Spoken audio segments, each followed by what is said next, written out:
1절부터 6절까지 먼저 읽도록 하겠습니다. 내가 그리스도 안에서 참말을 하고 거짓말을 아니하노라. 나에게 큰 근심이 있는 것과 마음에 거치지 않는 고통이 있는 것을 내 양심이 성령 안에서 나와 더불어 증언하노니, 나의 형제 곧 골육의 친척을 위하여 내 자신이 저주를 받아 그리스도에게서 끊어질지라도 원하는 바로라. 그들은 이스라엘 사람이라. 그들에게는 양자됨과 영광과 언약들과 율법을 세우신 것과 예배와 약속들이 있고, 조상들도 그들의 것이요 육신으로 하면 그리스도가 그들에게 나셨으니, 그는 만물 위에 계셔서 세세의 찬양을 받으실 하나님이시니라. 아멘. 그러나 하나님의 말씀이 폐하여진 것 같지 않도다. 이스라엘에게서 난 그들이 다 이스라엘이 아니요, 또한 아브라함의 씨가 다 그의 자녀가 아니라 오직 이삭으로부터 난 자라야 내 씨라 불리리라 하셨으니, 곧 육신의 자녀가 하나님의 자녀가 아니요 오직 약속의 자녀가 씨로 여기심을 받느니라. 약속의 말씀은 이것이니, 명년 이때에 내가 이르리니 사라에게 아들이 있으리라 하심이라. 그뿐 아니라 또한 리브가가 우리 조상 이삭 한 사람으로 말미암아 임신하였는데, 그 자식들이 아직 나지도 아니하고 무슨 선이나 악을 행하지 아니한 때에 택하심을 따라 되는 하나님의 뜻이 행위로 말미암지 않고 오직 부르시는 이로 말미암아 서게 하려 하사, 리브가에게 이르시되 큰 자가 어린 자를 섬기리라 하셨나니, 기록된 바 내가 야곱은 사랑하고 에서는 미워하였다 하심과 같으니라. 아멘.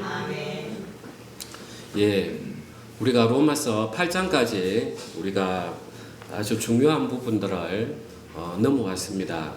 그런데 이제 로마서 9장부터 11장에는 갑자기 사도 바울이 이스라엘에 대한 구원에 관한 이야기를 이렇게 전개를 하고 있습니다. 우리가 이제 신학을 배우면 이제 크게 하나님은 누구신가, 그게 이제 신론이라고 합니다. 그럼 도대체 인간은 누군가? 얘는 딸려 나오는 게 죄는 무엇인가? 그 다음에 이제 그러면은 이 죄를 구원을 받아야 되니까 예수님은 누구신가? 이걸 기독론이라고 합니다. 그런 다음에 이제 구원은 어떻게 받는가? 구원론. 구원을 받고 나면 이제 우리가 성령을 받습니다. 그래서 성령론. 이 성령을 받은 사람들의 공동체가 교회입니다. 그게 교회론. 그 다음에 교회론이 끝이 나고 나면은 마지막 시대는 어떻게 되는가 해서 종말론.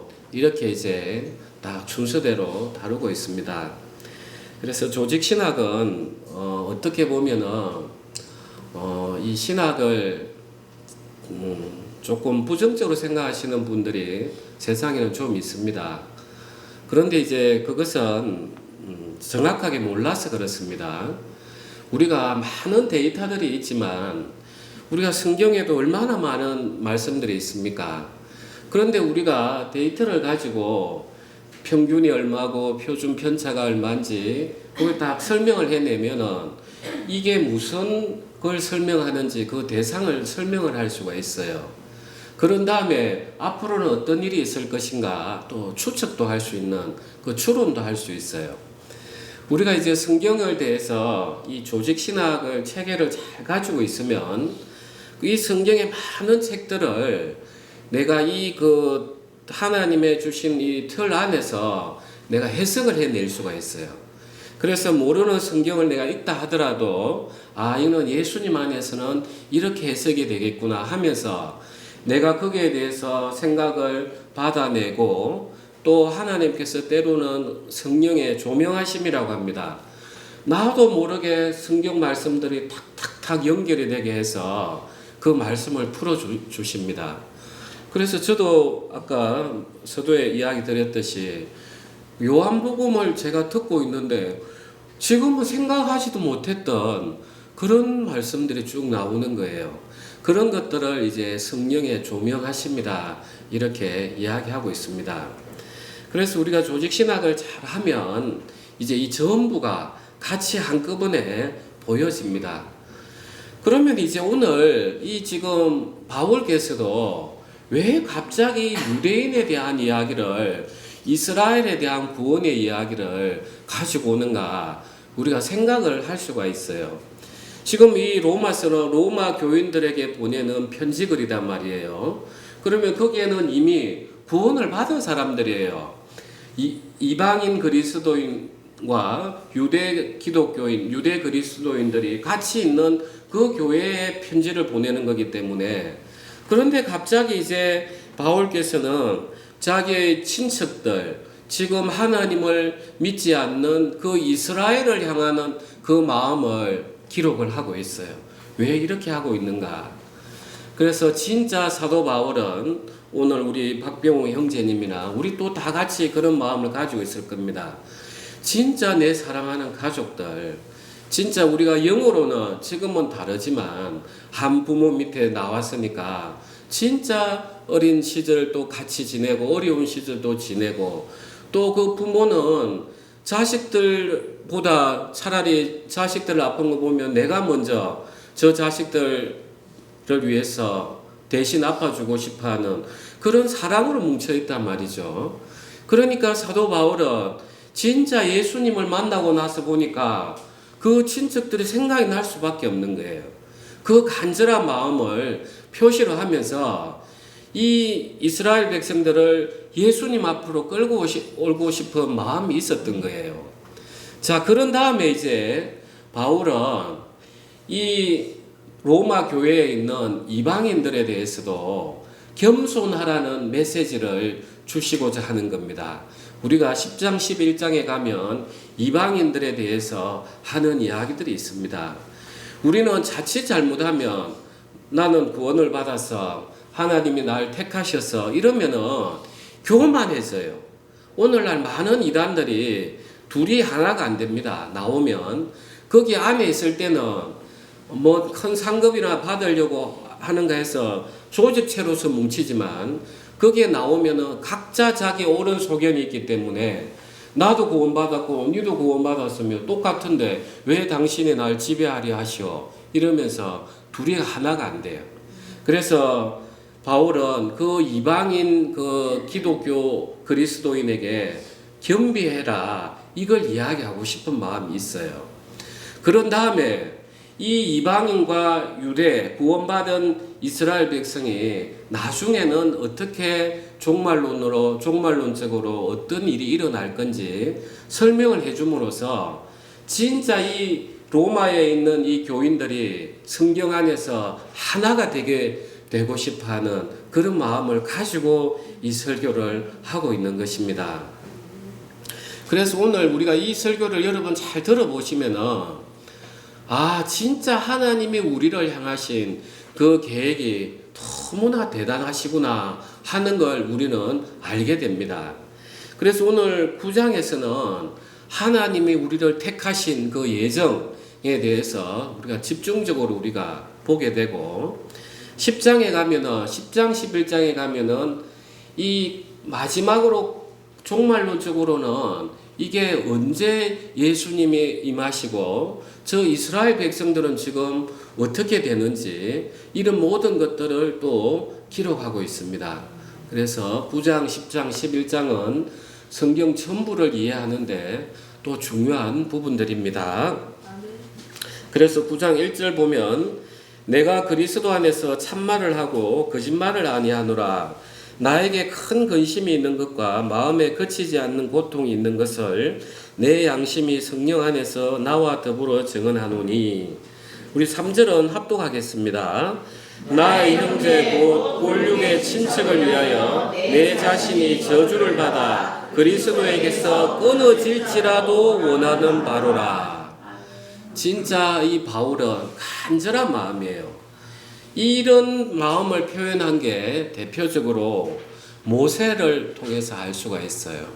모세가 하나님께서 이스라엘 백성을 다 애굽 종살이에서 끄집어내고 이제 시내산에서 율법을 줄 때 그 밑에 이스라엘 백성들은 모세가 40일 주야로 내려오지 않으니까 무슨 일이 일어났다 생각하고 우리가 하나님을 섬기자 하면서 하나님이라고 만든 게 금송아지였단 말이에요. 소는 평생 우리를 위해서 일하니까. 그러니까 자기들이 보기에는 그 소보다 좋은 신이 없는 거예요. 우리가 자칫 잘못하면 하나님을 금송아지로 모시는 신앙을 할 수가 있어요. 그러니까 하나님께서 모세를 내려보내면서 이제 너희 백성들이 이제 타락했다고 내려보내십니다. 그때 이제 모세가 내려와서 이제 그 자기가 하나님의 심판과 그 이스라엘 백성 사이에 자기가 엎드려서 하나님 나를 이 족보에서 빼더라도 이스라엘 족보에서 빼더라도 긍휼히 여겨 주십시오 하는 그 절박한 기도의 모습이 출애굽기에 나옵니다. 그런데 이제 그때 하나님은 이제 그 모세를 그 족보에서 빼지도 아니하시고 그 이스라엘 백성을 전부 심판하지도 않으셨어요. 이제 일부만 이렇게 모세를 통해서 또는 하나님 직접 심판하셨어요. 그 모세의 그 간절한 마음도 이 바울이 알았을 겁니다. 그리고 이제 예수님께서는 이제 십자가에 딱 달리셨을 때 엘리 엘리 라마 사막다니 나의 아버지 어찌하여 나를 버리셨나이까.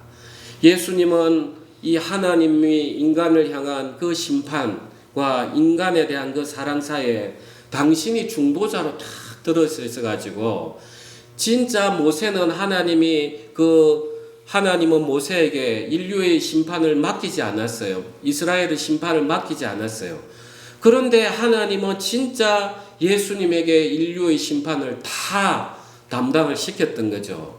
그러니까 예수님께서 하나님하고 끊어지는 것만큼 더 큰 심판이 어디 있습니까? 그러니까 엘리 엘리 라마 사막다니 아버지 나의 아버지 어찌하여 나를 버리셨나이까. 그 예수님의 그 중보자의 마음을 또 이 사도 바울은 예수님을 만나고 나서 알았다는 거예요. 그러니까 바울 마음에도 이제 그 마음이 확 일어나는 겁니다. 예수님을 만나고 나니까 하나님 제가 정말 그전에는 율법을 지키면은 복을 받을 줄 알고 이렇게 살았는데 정말 예수님을 만나고 나서 보니까 나는 죽어야 될 죄인인 줄 알았습니다. 정말 내가 하나님을 위한다고 했던 게 예수님을 대적했습니다. 하면서 이제 그 사랑의 마음들이 훅 들어오면서 이제 바울도 이런 마음 가운데 섰던 것입니다. 그래서 우리가 이 골육 친척들을 위해서 정말 복음의 간절한 마음이 일어나려고 하면 그 하나님의 그 마음, 예수님이 우리를 위해서 십자가에 못 박히신 그 사랑이 커지면 커질수록 가족들이 돌아봐지는 것입니다. 우리가 이 좋은 하나님의 사랑을 우리가 남에게는 전하면서 가족에게 전하지 않는다. 그거는 정말 악한 자입니다. 그래서 힘이 들지만 우리도 이런 마음을 가지고 우리는 가족을 대해야 되는 것입니다. 아멘. 그리고 저는 여기서 또 때로는 이런 생각도 한번 해봤습니다. 왜 하나님께서는 심판을 하시면서 그냥 사단도 그렇고 이 믿지 않는 자들을 무의 세계로 없애버리지 않고 늘 세월 그 구덩이에 하나님과 끊어진 구덩이에 넣어버릴까 그 생각도 참 해봤습니다. 저는 그 부분에 대해서는 제가 성경에는 없기 때문에 제가 느낀 바는 이렇습니다. 만약에 진짜 우리가 내가 태어나지 않는 무의 존재로 돌아가 버린다면 그는 참된 심판이 아닌 거예요. 왜냐하면 언젠가는 나는 무라는 존재로 돌아갈 테니까 그 소망이 있는 거예요. 그래서 하나님께서는 사단도 그렇고 그 사단에 달려서 믿지 않는 자들에 대해서는 그게 영원한 심판인 거예요. 이게 심판을 받는다고 해서 어느 순간 없어지고 무의 존재로 돌아가는 그런 세계가 아니더라는 겁니다. 그래서 우리는 이 세계를 알면 알수록 정말 가족들을 위해서 우리가 밤낮 부르짖고 기도해야 되는 것입니다. 아멘. 그다음 4절 그들은 이스라엘 사람이라 그들에게는 양자됨과 영광과 언약들과 율법을 세우신 것과 예배와 약속들이 있고 조상들도 그들의 것이요 육신으로 하면 그리스도가 그들에게 나셨으니 그는 만물 위에 계셔서 세세 찬양을 받으실 하나님이시니라. 아멘.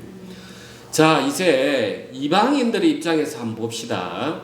자, 예수님을 믿고 있어요. 그런데 사도 바울이 복음을 전합니다. 그러면 이방인들 중에 때로는 믿음이 약한 자거나 복음을 전하는 사람, 복음 전함을 받는 사람들은 이런 말을 할 수 있어요. 당신들은 하나님을 옛날부터 섬겨왔는데 당신들 백성도 믿지 않는 걸 왜 내인데 이야기합니까? 이런 이야기를 할 수 있어요. 우리가 복음을 전하다 보면 그런 이야기를 많이 듣습니다. 복음을 전하면 형제님 누구 사랑하는 누구요? 하나님 믿고 우리 교회 생활 합시다 하면 당신 남편도 안 믿는데 왜 내 입에 와서 자꾸 이렇게 걸립니까? 이런 이야기 들어보신 적 있죠? 예, 그런 방해를 또 받을 수가 있는 거예요. 그래서 바울 입장에서는 하나님의 약속이 결코 변하지 않았다는 것을 설명을 할 필요가 있습니다. 그래서 오늘 4절에 보면은 그들에게는 양자됨과 지금 이스라엘 백성입니다. 그래서 출애굽기에 보면은 하나님이 모세를 통해서 바로에게 이야기하라는 거예요. 그 이스라엘은 나의 아들이다. 나의 장자다.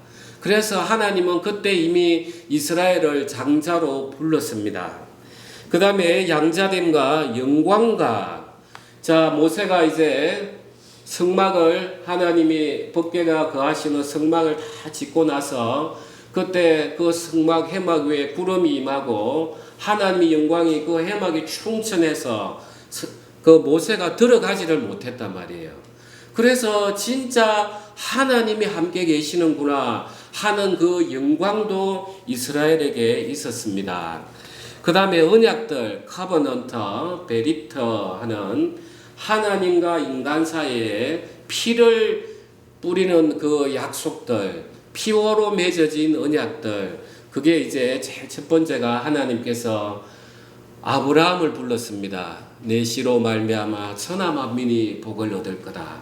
그걸 우리가 아브라함 언약이라 이렇게 부르고, 그 다음에 이제 또 모세를 불러서 내가 법을 줄 테니까 너가 이 법을 잘 지키면 내가 복을 주고 지키지 않으면 내가 저주하겠다. 그런 다음에 이제 하나님께서 또 다윗을 부릅니다. 내 씨로 내 뒤의 날짜로 인해서 내가 그 왕위를 견고하게 하리라. 그래 그걸 다윗 언약이라고 이렇게 합니다. 그런 다음에 이제 이스라엘이 고난 가운데 있을 때 하나님께서 예레미야에게 통해서 새 언약을 주십니다. 내가 이스라엘과 유다의 집에 새로운 언약을 맺으리라. 그래서 하나님께서는 계속해서 약속을 해가지고 오셨어요. 그래서 지금 이스라엘 요 편지를 쓰면서 먼저 구약에 있었던 약속들을 쭉 이야기를 해주는 거예요. 이 약속들이 진짜 없어졌는지 한번 보자. 그러면서 먼저 상기를 시키는 겁니다. 영광과 언약들과 율법을 세우신 것. 그래서 하나님께서는 이스라엘 백성에게 특별히 시내산에서 율법을 주셨어요. 이 율법은 그 당시에도 함무라비 법전도 있었고 다른 나라 세상에도 법이 있었어요. 통치 구조가 있으면 법이 있게 마련이에요. 그런데 이 법은 특별해요. 하나님이 주셨는데 이 법을 보면은 사랑이 들어있는 그런 법이에요. 그 다음에 조상 율법을 세우신 것과 예배와 자 우리가 레위기에 보면 처음부터 다 제사 지내는 이야기가 나옵니다. 불을 다 태우는 번제, 그 다음에 곡식 가루로 하는 소제, 그 다음에 하나님 앞에 화목하는 화목제, 내가 죄를 지었을 때 드리는 속죄제, 그 다음에 하나님의 성물을 해했을 때 드리는 속건제, 이렇게 예배의 모습도 전부 다 같이 있었어요. 그런데 이게 진짜 없어졌느냐 한번 보자는 거예요. 자, 이제 한번 봅시다. 양자됨. 자, 이 진짜 양자됨은 누구를 향한 양자냐? 이게 중요한 거예요. 예수님이 요다 세례 요한으로부터 세례를 받고 올라오실 때 하늘에서 무슨 소리가 들렸습니까? 무슨 소리가 들렸었죠? 이는 내 사랑하는 아들이요 기뻐하는 자라. 하나님이 지금 구약에서부터 계속 말씀하시는 그 양자는 누굽니까? 예수님이고 우리는 그 예수님 안에 있으니까 하나님 보시기에 우리는 예수님의 안에 있으니까 양자인 거예요. 그 약속이 폐하여졌습니까? 그대로 이루어졌어요. 그 다음에 영광. 자, 영광을 우리가 그 샤카 안에서 유래했는데 그 쉐키나라고 이렇게 합니다. 샤카는 무슨 뜻이냐면은 함께 있다는 거예요. 그 함께 거주하다는 뜻이에요. 그래서 하나님의 영광이 가득했다는 것은 하늘 성막 안에 구름이 가득하고 하나님의 영광이 가득했다는 것은 거기에 누가 계신다는 거예요? 하나님이 계신다는 거예요. 그런데 진짜 하나님이 함께 하셨던 분은 누굽니까? 누구예요? 예수님이에요. 그래서 예수님께서 마지막에 제자들이 물어보는 거예요. 예수님, 아버지를 우리에게 보여주십시오. 이런단 말이에요. 그러니까 예수님이 하신 말씀이 나를 봤으면 아버지를 보지 않았느냐. 그런데 아버지를 보여달라고 하느냐. 이렇게 예수님이 말씀하시는 모습이 있습니다. 자, 예수님 안에 진짜는 누가 계시면서 일하는 거예요? 예, 하나님 당신이 거기 계시는 거예요. 온전히 성령과 하나 돼서. 그러니까 예수님 안에 하나님이 계시니까 계시는 그게 쉐키나 영광이란 말이에요. 그러니까 바로 그 영광이 누구에게 있는 거예요? 예, 예수님 안에 있는 거예요. 그러니까 그 영광이 폐하여졌습니까? 예, 그대로 이루어진 거예요. 그 다음에 언약들. 하나님께서는 아브라함을 불렀습니다. 이제 밑에 나오는데 내 씨로 말미암아 천하 만민이 복을 받을 거다. 그 약속의 자녀단 말이에요. 약속의 자녀. 그래서 이삭을 통해서 이제 야곱 쭉 해서 다윗을 통해서 이제 예수님이 오셨단 말이에요. 그래서 마태복음에 탁 들어가면은 아브라함과 다윗의 족보로 예수님이 오셨단 말이에요. 그러니까 이 언약이 없어졌습니까? 그대로 성취가 됐죠. 예. 자, 율법은 어떻게 됐는지 우리가 또 한번 이거는 같이 찾아보도록 하겠습니다. 마태복음 5장입니다. 5장 17절에서 18절. 17절, 18절 우리 다 같이 합독하겠습니다. 내가 율법이나 선지자를 폐하러 온 줄로 생각하지 말라. 폐하러 온 것이 아니요 완전하게 하려 함이라. 진실로 너에게 이르노니 천지가 없어지기 전에는 율법의 1.1획도 결코 없어지지 아니하고 다 이루으리라. 아멘. 자, 하나님께서 시내산에서 모세에게 율법을 주셨습니다. 실질적으로 누구를 향해 준 겁니까? 지금 읽어보니까 누구를 향해서 준 거예요? 누구를 향해 줬습니까? 지금 읽었잖아요. 누가 지켰어요, 이 율법을? 이 율법을 누가 지켰습니까? 예수님. 그래서 하나님께서는 율법을 주실 때 그 모세와 이스라엘 백성은 못 지킬 줄 알았어요. 그래서 그들에게는 예수 그리스도 앞으로 인도하는 그 역할을 하기 위해서 율법을 주셨고, 진짜 이걸 지키라고 준 것은 누구를 향해서 준 겁니까? 예수님. 참 이스라엘인 예수님을 향해서 율법을 주셨단 말이에요. 이해가 되시죠? 그래서 첫 번째 아담에게는 너는 선악을 알게 하는 나무 열매를 먹지 말라. 이 법을 주시고, 마지막 그 둘째 아담 되시는 예수님에게는 이 이스라엘 법을 다 주셨어요. 이 법을 다 주시면은 하나님이 뭘 약속을 했습니까? 법을 다 지키면 하나님 뭘 약속하셨죠? 복을. 그래서 이 복을 실제 받은 사람은 누굽니까? 예수님이 다 받았어요. 그런데 우리는 그 예수님 은혜 안에 있으니까 예수님 받은 복이 누구 거예요? 예, 그래서 우리께 된 거예요. 이해가 되시죠? 그래서 예수님은 이 율법을 하나님께서 구약의 율법을 주실 때는 그 이스라엘 백성을 향해서 주지만은 그거는 진짜로는 우리에게도 마찬가지예요. 너희가 율법을 지키지 못할 때는 너희가 죄 가운데 있다. 그래서 너는 심판받을 수밖에 없으니까 그 율법을 온전히 지키고 복이 있고 의로운 예수 그리스도 앞으로 빨리 들어가라 하기 위해서 준 거예요. 그래서 실제로 하나님은 참 이스라엘인 예수님에게 그걸 행위 언약으로 주셨어요. 지켜라고, 순종하라고. 순종하면 내가 복을 다 주겠다고. 그러면서 우리는 하나님께서 은혜로 예수 그리스도 안으로 우리를 불렀던 겁니다. 이해가 되시죠? 그러니까 이제 우리는 이 성경에 대해서 하나님의 그 언약을 처음부터 끝까지 쭉 알면은 구약이 안 헷갈려요. 이걸 모르면 구약을 읽을 때는 전부 다 지켜야 될 것 같고 돌에 맞아 죽어야 될 것 같고 성경 읽기가 겁이 나고 이렇게 되는 거예요. 다 알고 나면은 내가 진짜 이랬는데 하나님께서는 이 예수님을 준비하셨네.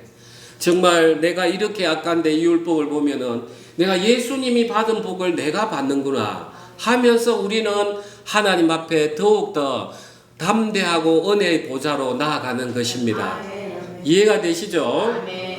자, 이제 다시 로마서로 돌아가겠습니다.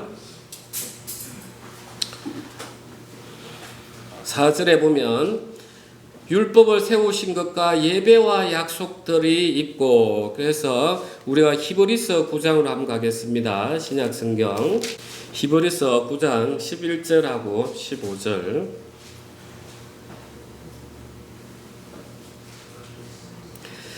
그리스도께서는 장래 좋은 일의 대제사장으로 오사 손으로 짓지 아니한 것 곧 이 창조에 속하지 아니한 더 크고 온전한 장막으로 말미암아 우리 12절 합독하겠습니다.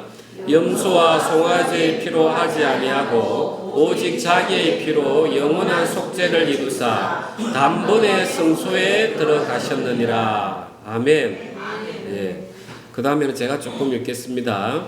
염소와 황소의 피와 및 암송아지의 죄를 부정한 자에게 부려 그 육체를 정결하게 하여 거룩하게 하거든 하물며 영원하신 성령으로 말미암아 흠 없는 자기를 하나님께 드린 그리스도의 피가 어찌 너희 양심을 죽은 행실에서 깨끗하게 하고 살아계신 하나님을 섬기게 하지 못하겠느냐.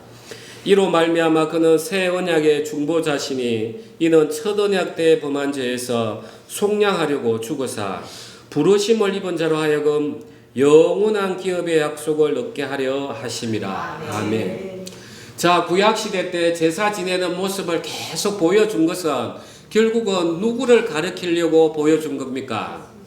예수님이 십자가에 못 박히시는 것을 보여주시려고 계속해서 제사 제도를 통해서 예표를 미리 보여주셨다는 거예요. 그러니까 이제 이 이야기를 쭉 듣는 그 로마 교인들은 어떻게 했습니까? 와, 하나님의 계획이 너무나도 심오하구나.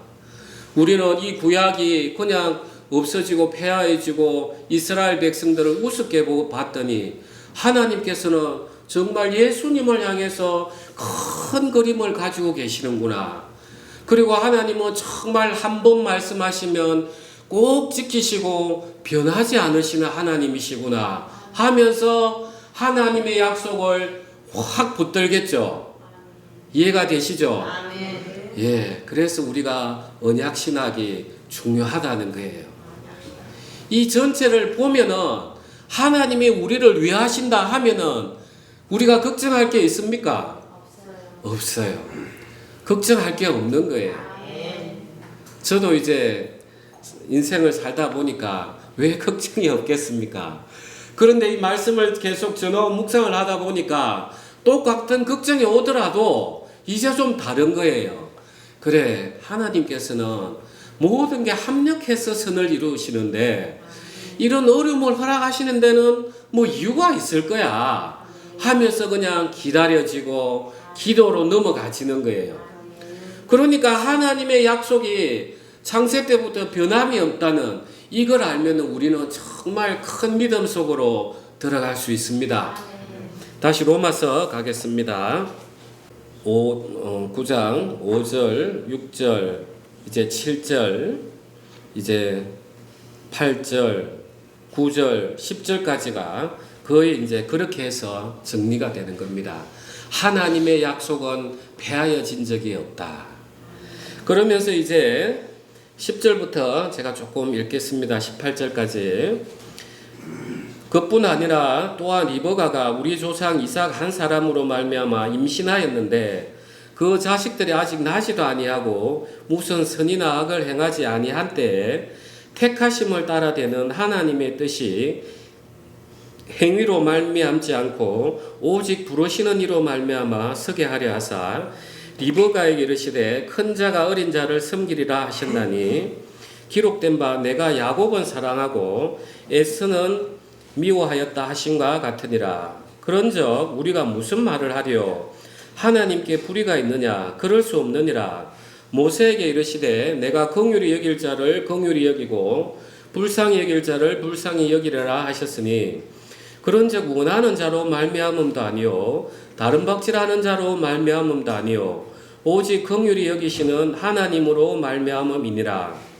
성경이 바로에게 이르시되 내가 이 일을 위하여 너를 세웠으니 곧 너로 말미암아 내 능력을 보이고 내 이름이 온 땅에 전파되게 하려 함이라 하셨으니 그런즉 하나님께서 하고자 하시는 자를 긍휼히 여기시고 하고자 하시는 자를 완악하게 하시느니라. 아멘. 그러면서 8장 29절을 한번 보십시오. 29절 우리 29절 30절 같이 합독하겠습니다.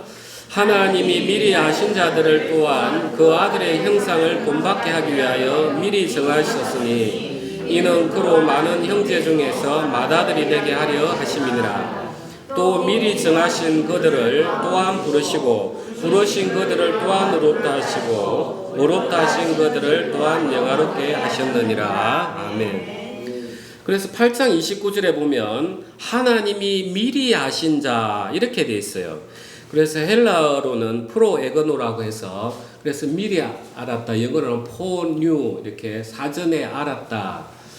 그래서 이제 이걸 가지고 우리가 이제 교단이 나뉘어져 있습니다. 감리교, 성결교, 오순절 교단은 이 미리 아시고 이걸 어떻게 이제 바라보느냐 하면 자, 하나님께서는 이 구원 받을 자를 어떻게 이제 정하셨냐고 바라보는 관점이 달라요. 그래서 미리 아신 자들을 이렇게 이야기하니까 자, 하나님께서는 전지전능하시니까 인류가 시작이 되면 누구 김아무개는 언제 나를 믿을 거다. 나를 알 거다. 그러니까 나는 그 사람을 내가 택해야지 하면서 구원이 이루어져 간다. 이렇게 이제 보고 있어요. 그런데 이제 우리는 어떻게 보냐면 하나님이 미리 아신 자들을 또한 그 아들의 형상을 본받게 하기 위하여 미리 정하셨으니 그리고 또 30절에 미리 정하신 그들을 이렇게 이야기하고 있어요. 이걸 우리는 예정되었다 이렇게 합니다. 그래서 우리가 종교개혁 당시에 물론 그 이전에도 다 있었습니다. 좀 더 정리됐던 게 존 칼뱅입니다. 그래서 우리가 이걸 고등학교 때나 중학교 때 이렇게 사회 시간에 좀 배우기도 합니다. 도덕 시간에도. 그래서 칼뱅은 하나님은 구원받을 자와 받지 않을 자를 미리 다 정해놨다는 거예요. 그러니까 정해놓은 사람을 때에 맞춰서 부른 거다. 이렇게 바라보고 이렇게 그 칼뱅이 주장을 하니까 이제 그 반대에 있는 사람들은 그러면 하나님이 불의하신 거 아닌가? 이 성경에 봐도 미리 아신 자라고 이렇게 되어 있는데 하면서 이제 알미니우스라는 사람이 이제 1500년, 1600년 이렇게 이제 진행이 되면서 이거는 아닌 것 같다. 하나님이 우리를 구원하시는 것은 내가 하나님을 믿을 걸 미리 아시고 그래서 선택한 거다. 그걸 예지예정설이라 이렇게 이야기를 하고 있어요. 그래서 이제 이 사람들이 이제 1618년도 이때는 아주 강하게 이제 자기들이 뭉쳐서 칼뱅의 그 예정설은 잘못됐다. 구원할 자, 버릴 자를 어떻게 하나님이 정해 놓으시면 그러면 하나님이 불의하신데 이건 아닌 것 같다 하면서 항론, 대항을 한 게 있었습니다. 그게 이제 우리가 도르트 신조라고 합니다. 네덜란드 도르트 레이트에서 1618년에서 19년도에 요 일이 있었습니다. 그래서 요거는 좀 잘 들으셔야 돼. 그래야 우리의 구원이 얼마나 큰지 알 수가 있어요. 그래서 우리가 그걸 5개 튤립 조항이라고 합니다. 첫 글자만 따서. 그래 이제 우리 칼뱅, 우리 개혁주의는 첫 번째 T가 Total Depravity에서 우리 인간은 전적으로 타락이 됐다. 그런데 이제 그 학론파들 알미니안주의하고 지금 감리교하고 성결교, 오순절 교단 일부 여기서는 그거는 아니다. 우리가 타락이 된 거는 맞는데 하나님이 부르시면 응답할 수 있는 의지는 있다. 이렇게 보고 있어요. 그 다음에 이제 튤립이니까 그 다음에 unconditional elector 해서 칼뱅에서는 하나님은 조건 없이 그들을 선택했다. 이렇게 보고 그 다음에 이제 알미니우스주의는 우리의 믿음을 미리 아시고 그래서 그 믿음을 보고 우리를 택정했다. 이렇게 보고 있습니다.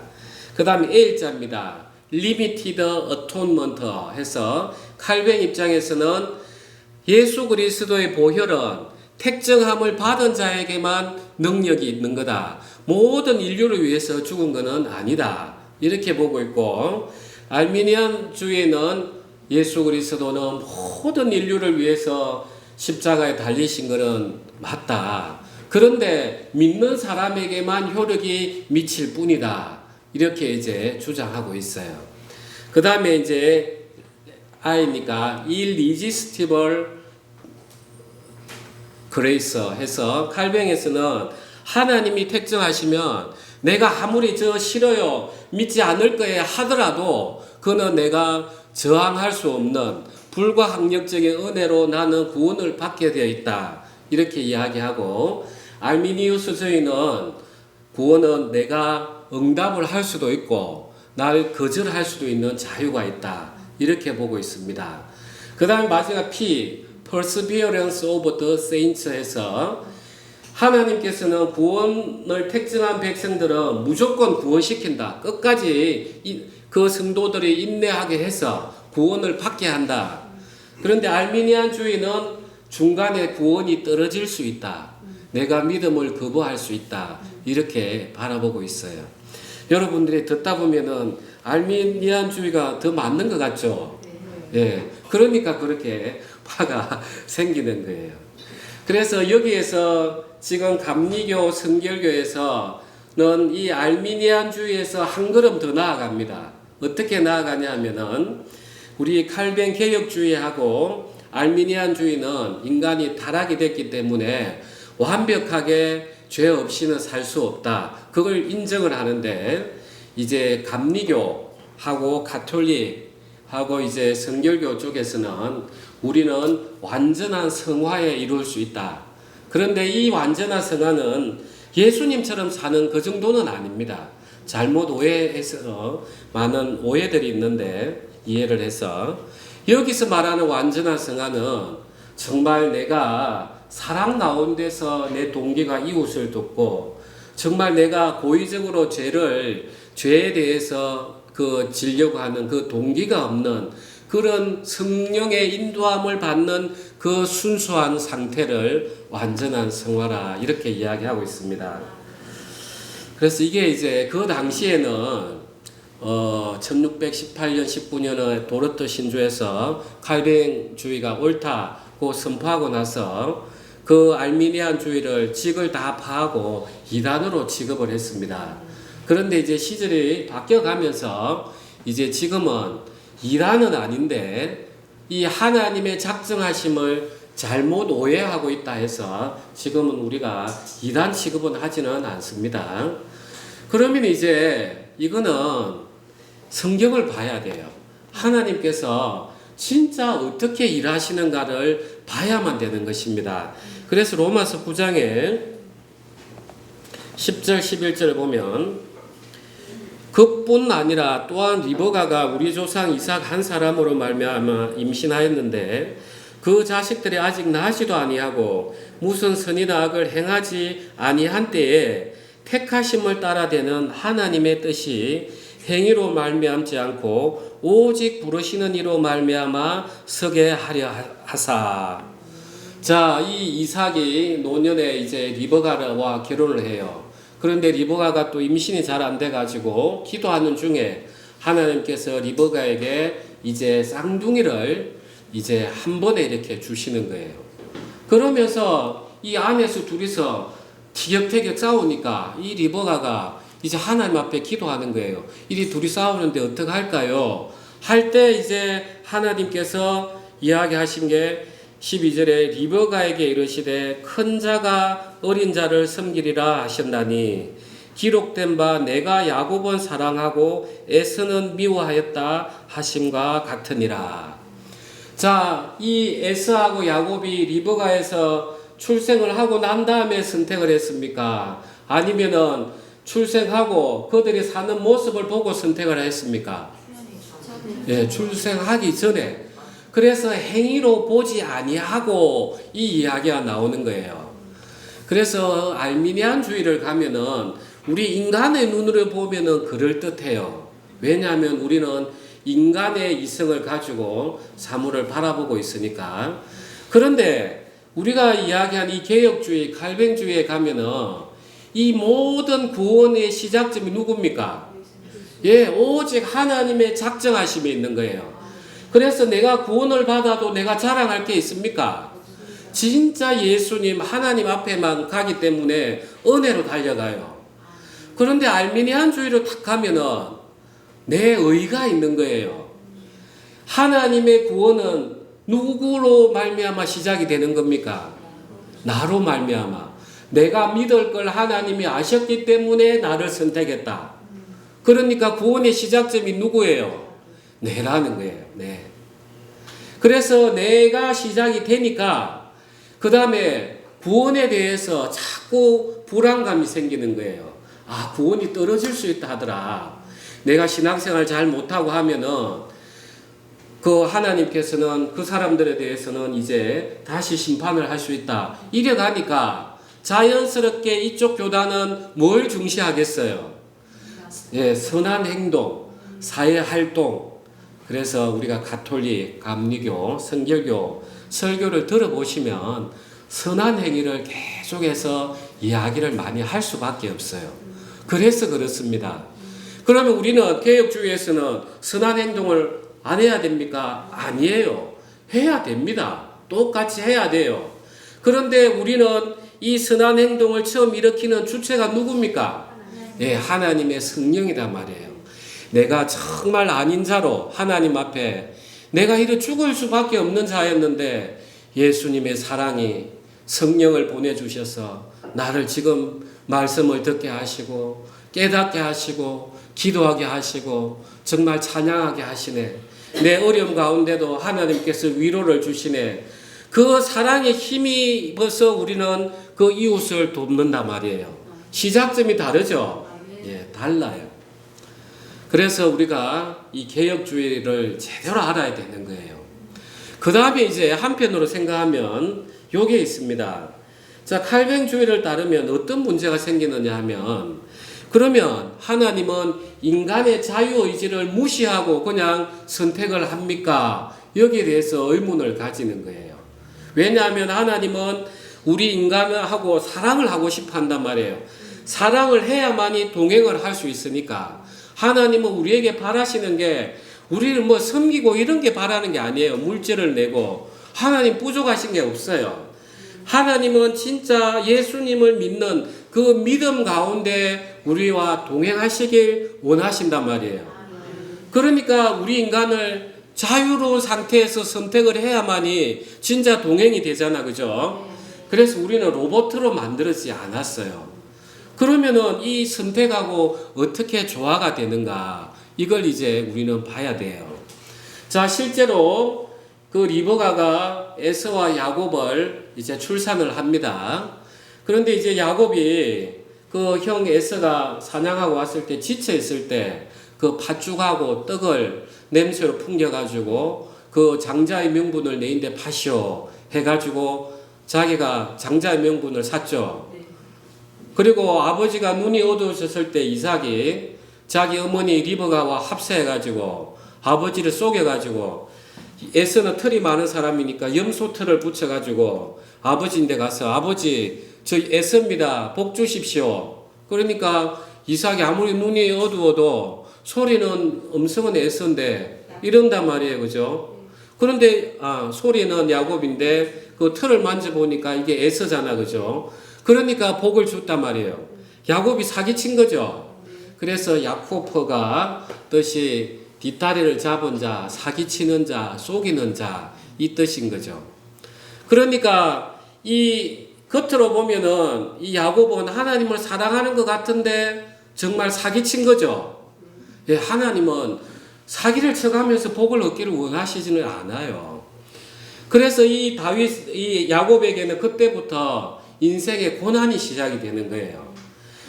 그 에서가 이제 그 동생 야곱을 이걸 알았으니까 죽이려고 하니까 야곱은 이제 바단 아람에 있는 그 삼촌 라반의 집에 가고 거기서 20년 동안 사실 종살이를 한단 말이에요.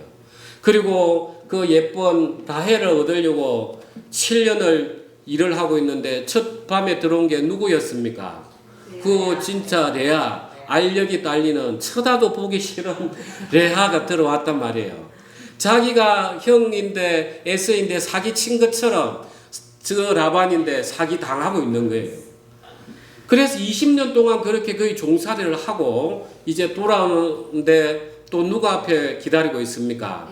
에서가 다 기다리고 있는 거예요. 저 동생 내 가만두지 않을 거야.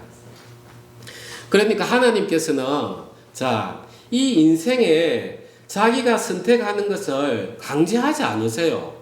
이 야곱이 죄를 짓는 걸, 허물이 있는 걸 그대로 두셨어요. 두셨는데도 불구하고 하나님께서는 그 야곱에게 은혜를 베풀어 가지고 삼촌인데 이렇게 도망쳐 나올 때 그 삼촌 라반이 더 이상 시비 못 걸게 꿈에 하나님이 나타나셔 가지고 더 이상 말하지 마라.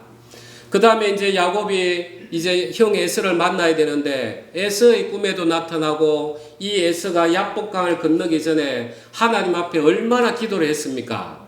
그때 그 야곱이 천사를 너무 붙들어 가지고 천사가 졌죠. 그래서 야곱의 이름이 어떻게 바뀌었습니까? 예, 이스라엘. 야곱이 속이는 자였어요. 그런데 이스라엘은 뭔 뜻입니까? 예, 하나님과 싸워서 이긴 자. 그래서 이 야곱의 인생을 보면은 하나님은 인생에게 허물을 허락하시는 거예요. 그냥 자기가 선택한 거예요. 그런데 하나님께서는 은혜를 베푸시는 거예요. 이해가 되시죠? 이게 하나님의 작정하심에 일하는 방법인 거예요. 우리가 기도할 때 이 야곱의 기도를 보면 우리가 기도를 어떻게 해야 되는지 알아요. 우리가 사실 하나님 앞에 기도할 때 그 야곱 이름처럼 사기치려고 우리는 처음에 자리에 앉는 거예요. 아직 아주 거룩한 척 하나님 저 기도하러 왔습니다. 그런데 속으로는 하나님 저 사업 잘 되게 해주셔야 됩니다. 이런 마음을 품고 딱 온단 말이에요. 그런데 그 기도가 얼마나 절절했던지 이제 자기가 한도뼈도 무너지고 자기가 이제 이 천사를 놓으면은 이제 에서인데 죽으니까 그냥 죽음 가운데서 확 붙으니까 하나님도 알고 알았다. 내가 졌다. 이게 기도인 거예요. 기도의 자리에 우리가 그리 가야 되는 겁니다. 그래서 처음에는 내 마음에는 어미후한 마음이 있다 하더라도 가서 부러지면서 하나님 저 안 도와주시면 저 죽어요 하면서 확 붙들어야 그때 이스라엘이라 이렇게 이야기하시는 겁니다. 그러니까 하나님의 작정하시면 인간의 자유의지와 충돌하지 않아요. 그대로 하나님은 인간의 허물도 허락하시면서 하나님이 은혜를 베푸시는 겁니다. 그래서 우리가 한번 봅시다. 14절에 그런즉 우리가 무슨 말을 하려 하나님께 불의가 있느냐 그럴 수 없느니라. 모세에게 이르시되 내가 긍휼히 여길 자를 긍휼히 여기고 불쌍히 여길 자를 불쌍히 여기리라 하셨으니 그런즉 원하는 자로 말미암음도 아니요 다른 박질하는 자로 말미암음도 아니요 오직 긍휼히 여기시는 하나님으로 말미암음이니라. 예, 오직 구원은 누구의 긍휼을 입어야 되는 거예요? 예, 하나님의 긍휼. 그러면서 이제 그 다음에 조금 또 오해할 수 있는 이야기가 있습니다. 성경이 바로에게 이르시되 내가 이 일을 위하여 너를 세웠으니 곧 너로 말미암아 내 능력을 보이고 내 이름이 온 땅에 전파되게 하려 함이라 하셨으니 그런즉 하나님께서 하고자 하시는 자를 긍휼히 여기시고 하고자 하시는 자를 완악하게 하시느니라 이렇게 돼 있죠. 그럼 완악하게 하니까 하나님이 죄를 짓는 분처럼 느껴지죠. 예, 그거는 이제 이렇게 보는 겁니다. 자, 이제 에서와 야곱을 한번 보세요. 실제로 이제 에서가 이제 늦게 사냥을 해가지고 와서 아버지 이삭 앞에 갔어요. 아버지 이렇게 요리해가지고 왔습니다. 하니까 이제 이삭이 깜짝 놀라는 거죠. 아니 내가 복을 다 줬는데. 그때 에서가 막 울면서 저에게 남은 복이 없습니까? 이렇게 요청을 해요. 그는 우리가 알미니안주 입장에서 보면은 마치 하나님을 찾는 모습하고 똑같아요. 그런데 그 이삭은 그 에서에게 복을 안 줘요. 이 바로도 마찬가지라는 거예요. 하나님께서 이스라엘 백성을 애굽에서 건져내는데 이 바로를 하나님께서 계속해서 하나님의 말씀을 거역하도록 내버려둬요. 자, 본래 인간은 놔두면 어디로 갑니까? 예, 죄로 흘러가게 돼 있죠. 완벽하게 죄로 흘러가게 돼 있어요. 우리는 자유의지를 하지만 실질적으로 죄로 흘러가는 자유의지예요. 구원받기 전에는. 그러니까 하나님은 그 야곱에게는 은혜를 베푸셔서 삼촌 라반으로부터 또 건지심을 받고 또 에서로부터 건짐을 받고 해서 하나님이 역사를 이루어갔고 그 에서와 그 바로에게는 본래 이 사람들은 어떻게 가죠? 본래 죄로 가는 거예요. 은혜를 작정하고 하나님이 안 베푸시니까 죄를 짓는 거는 자기들 본성에 따라 짓는 거죠. 예. 그래서 하나님은 정직하게 인간을 만드셨는데 꾀를 인간이 냈더라. 이렇게 전도서에 기록하고 있습니다. 자, 여러분들이 오늘 이 이야기를 들어보니까 어떻습니까? 우리가 처음에는 하나님이 구원받을 자를 작정하고 버릴 자를 그냥 애초부터 예정을 했다. 처음에는 믿어지지 않아요. 그리고 예수 그리스도의 보혈이 구원받을 자에게만 효력이 있어 예수님의 모든 인류를 위해서 다 십자가에 돌아가신 거 아닌가? 이렇게 막 생각들을 가질 수 있어요. 자, 이것은 이렇게 봐야 됩니다. 이 칼뱅이 이야기했던 것은 누구의 입장에서 이걸 설명을 한 거예요? 지금 바울도 마찬가지고 하나님의 입장에서 구원을 받는 사람을 바라본 거예요. 하나님은 전지전능하시죠. 하나님이 누굴 믿을 걸 알고 내가 알고 네가 그래 잘했다 이렇게 구원을 하시는 분이 아니에요. 그리고 하나님께서 예수 그리스도의 보혈을 흘렸다면은 그 보혈을 그냥 아무렇게나 믿지 않는 자에게 효력이 없는 그냥 그냥 헛되이 쓰는 그렇게 일을 하시지 않아요. 하나님은 진짜 그 구원받을 자에게 칭의를 주시기 위한 그 보혈을 흘린 거단 말이에요. 하나님 입장에서는. 그리고 하나님은 한번 약속하시면 변함이 없죠. 그래서 하나님의 그 선택에는 결코 떨어지지 않아요. 그는 하나님의 입장에서 우리를 바라본 거예요. 그런데 우리의 입장에서는 구원받을지 안 받을지 압니까? 우리는 몰라요. 우리는 모릅니다. 그래서 우리는 겸손해야 되는 거예요. 우리가 이 자칫 잘못하면은 나는 이제 하나님의 택함을 받은 자야 하면서 교만으로 흘러가 버려요. 전혀 그게 아닙니다. 우리는 나름대로 추측을 어떻게 하느냐? 성령의 열매를 보고 한단 말이에요. 아, 저 사람이 정말 처음에 들어올 때 저렇게 얼굴도 안 좋고 진짜 얼굴 표정이 사나웠고 말씨도 표독스러웠는데 언제 저 사람 저렇게 바뀌었지? 하면서 거꾸로 알아간단 말이에요. 그러니까 겉으로 볼 때 알미니우스하고 칼뱅하고 크게 차이가 있습니까? 없습니까? 예, 큰 차이가 안 보여요. 우리가 볼 때는. 그런데 우리가 진짜 하나님을 만나고 나서 보면은 이 하나님이 우리를 향한 사랑이 얼마나 큰지 아시겠죠? 아멘. 하나님이 창세 이전부터 우리를 택정했다는 거예요. 아멘. 그러니까 여러분들 좀 어려움이 있다 하더라도 하나님이 또 내가 살아오면서 지은 죄 야곱처럼 또 나에게 순전한 믿음만 남기시려고 하나님께서 이렇게 또 역사하시는구나 하면서 범사에 감사로 받아낼 수 있고 기뻐할 수 있는 거예요. 아멘. 그러니까 우리가 이 지금 신앙하는 이 개혁주의 신앙이 얼마나 이게 깊은 세계인지 모르는 거예요. 이 마음만 참 있으면 하나님이 우리를 위하시는데 여러분 뭐가 두려웠으면 그렇게 우리가 걱정할 필요 있습니까? 걱정하실 거예요? 걱정하실 게 하나도 없어요. 하나님은 우리에게 이제 그걸 보여주시려고 하는 거예요. 하나님이 우리를 향한 사랑이 얼마나 큰지 알기만 하면은 사실 우리는 짐을 내려놓을 수 있는 거예요.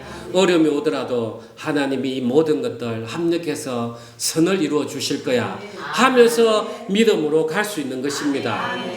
그 조금만 더 보겠습니다. 19절 다 끝까지는 하지 않을 겁니다.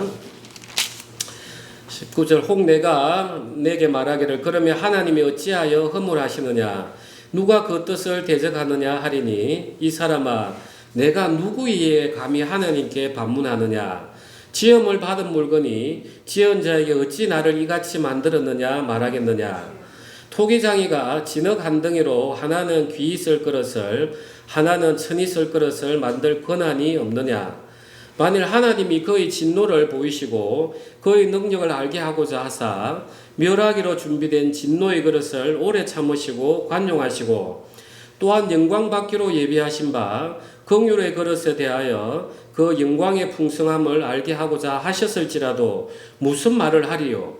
이 그릇은 우리니 곧 유대인 중에서 뿐만 아니라 이방인 중에서도 부르신 자니라. 호세아의 글에도 이르기를 내가 내 백성이 아닌 자를 내 백성이라 사랑하지 아니한 자를 사랑한 자라 부르리라. 너희는 내 백성이 아니라 한 그곳에서 그들이 살아계신 하나님의 아들이라 일컬음을 받으리라 함과 같으니라. 또 이사야가 이스라엘에 관하여 외치되 이스라엘 자손들의 수가 비록 바다의 모래 같을지라도 남은 자만 구원을 받으리니 주께서 땅 위에서 그 말씀을 이루고 속히 시행하시리라 하셨느니라. 또한 이사야가 미리 말한 바 만일 만군의 주께서 우리에게 씨를 남겨두지 아니하셨더라면 우리가 소돔과 같이 되고 고모라와 같았으리로다 함과 같으니라. 아멘. 그래서 우리는 하나님의 이 작정하심을 우리는 피조물이에요. 피조물이 오늘 이 말씀대로 아니 창조주 하나님 왜 나를 이렇게 만들어가지고 이렇게 고생시킵니까? 이는 우리를 어떤 위치로 올려놓는 거예요? 예, 하나님과 동등한 위치로 올려놓는 거예요. 아담이 눈이 딱 뜨이니까 하나님과 선악을 알게 하는 동등한 위치에 딱 들어가니까 하나님 당신이 만들어주는 그 여자가 먹으라 했습니다. 딱 판단하잖아, 그죠? 그래서 우리 피조물은 첫 번째로 어떤 마음 자세를 가져야 되냐면은 하나님 참 이 고난도 합당합니다. 제가 하나님께서 은혜를 베푸시지 않았다면 저는 본래 멸망의 자입니다. 멸망당하기에 합당한 자입니다. 그런데 저를 이렇게 구원해 주셨으니 주님 감사합니다.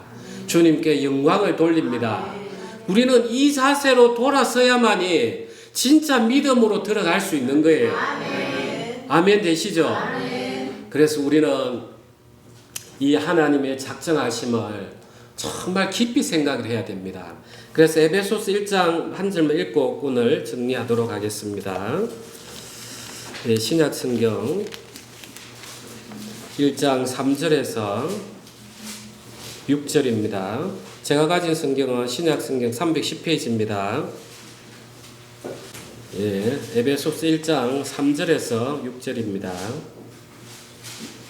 우리 다 같이 홀수절은 남자 형제님이 합독하시고 짝수는 여자 자매님이 합독하겠습니다.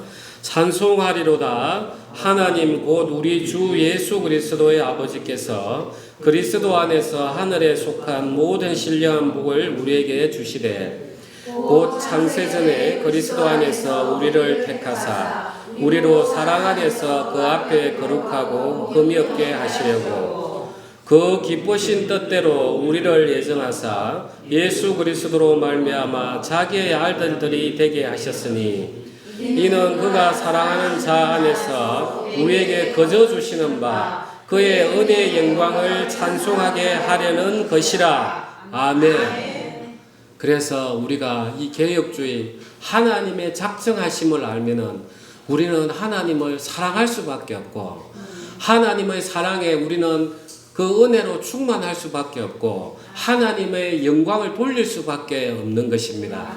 사랑하는 형제자매님, 하나님이 우리를 창세전부터 택정했습니다. 창세전부터 택정하시고 예수 그리스도 안에 있는 그 복을 우리에게 지금 다 부어주셨습니다. 때로는 우리가 허물이 있고 고난이 인생에 있다 하더라도 이것을 믿는 믿음 가운데서 우리가 살아야 돼요. 그게 참된 믿음인 거예요. 고난이 오면 그게 좌절돼 버리면은 믿음으로 나아갈 수가 없어요. 때로는 고난이 온다 하더라도 하나님 이걸 선하게 이루실 거야. 하나님 저는 믿습니다. 하면서 그 믿음의 기도를 올려야 하나님 앞에 영광을 올리는 것입니다. 우리 기도하겠습니다.